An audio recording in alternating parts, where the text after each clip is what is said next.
Brett Kavanaugh, Trump's Supreme Court pick under microscope. The reality television show drama is over. Donald Trump has unveiled his new Supreme Court pick. Now the debate about Brett Kavanaugh, his merits as a judge and his future on the court, can begin. Mr. Kavanaugh has served as a circuit court judge for 12 years, giving him a lengthy legal record for supporters and critics to pore over. Given that a number of major cases loom on the Supreme Court's horizon, his views and positions, and how he might vote on the closely divided court, will be closely scrutinized. Here are 4 areas where the new nominee might feel the most heat. Abortion. Upon news that Mr. Kennedy was retiring, liberals and legal commentators were quick to warn that the legality of abortions across the U.S. hangs in the balance. The Reagan-appointed justice had been one of 5 votes effectively upholding the landmark Roe v. Wade decision in 1992. In 2016 he was the decisive vote striking down stringent Texas regulations that would have shuttered all but a handful of abortion clinics in the state. Depending on whom Mr. Trump picked, those types of laws could proliferate, or Roe v. Wade itself, the 1973 Supreme Court ruling that legalized abortion nationwide, could be overturned.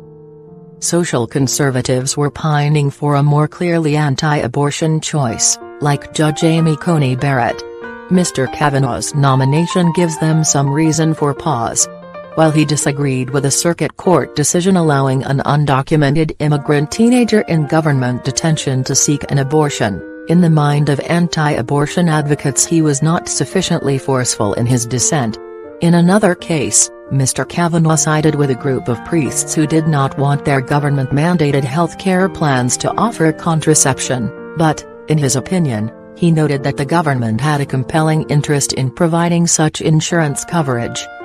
One anti-abortion group, the American Family Association, is on the record opposing his confirmation, and others have expressed some displeasure.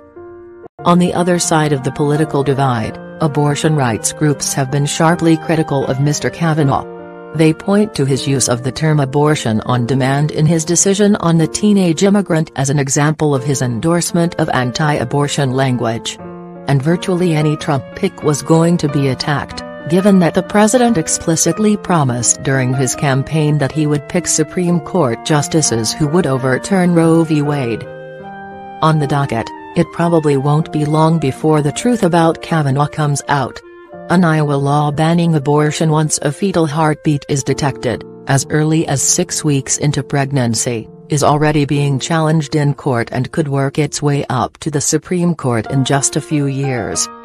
It's the kind of case that could give anti-abortion activists a chance to realize a dream decades in the making, for decisions on the legality of abortion to once again rest in the hands of state governments, not courts. Presidential power. As a long-serving judge on the District of Columbia Circuit Court of Appeals, which has jurisdiction over a range of cases involving the federal government, Mr. Kavanaugh has had plenty of opportunity to weigh in on questions involving presidential authority and powers.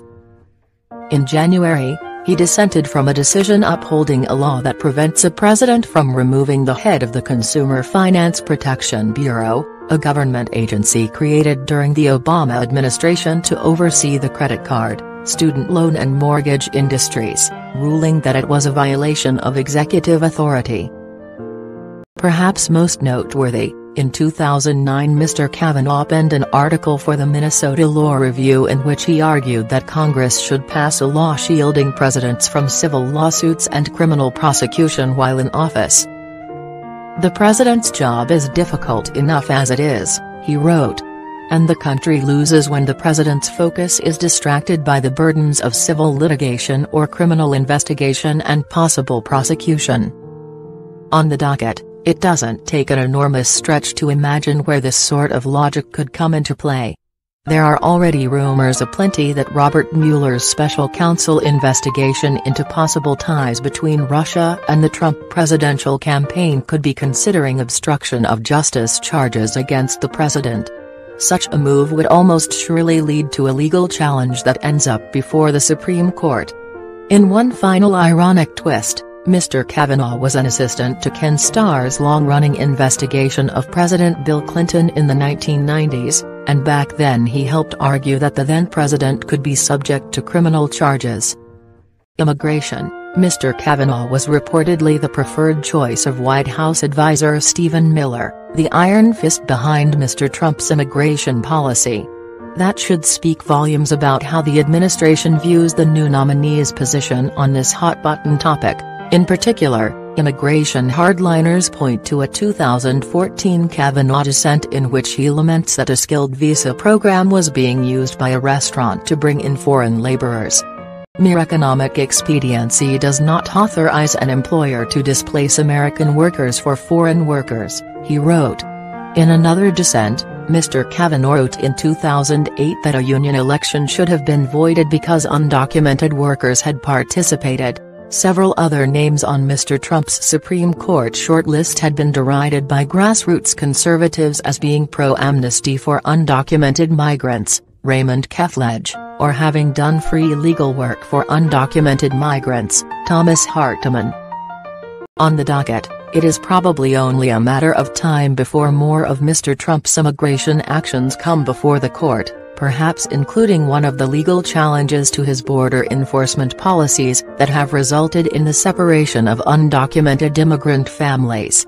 Up until 2 weeks ago, when the Supreme Court by a one-vote majority upheld Mr. Trump's travel ban, the judiciary had been a frustrating roadblock to the president's effort to enact his immigration policies.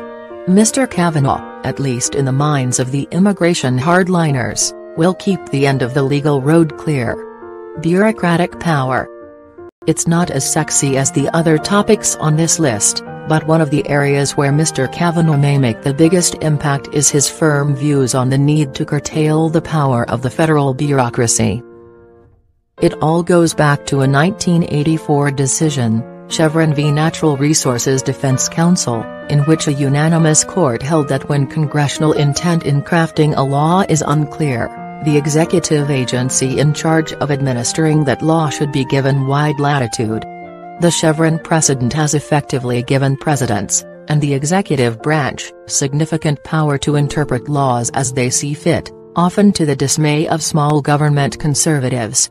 Mr. Kavanaugh has written that the Chevron decision has no basis in law and was an textual invention by the Supreme Court that encourages presidential administrations to be extremely aggressive in seeking to squeeze its policy goals into ill-fitting statutory authorizations. On the docket, the new nominee wouldn't be alone on the court in taking aim at Chevron. It's been a prime target of criticism by Neil Gorsuch, as well. Citations of and requests for Chevron deference come up like clockwork every term, so it wouldn't be long before Mr. Kavanaugh has a chance to take a hatchet to a key support structure for the administrative state.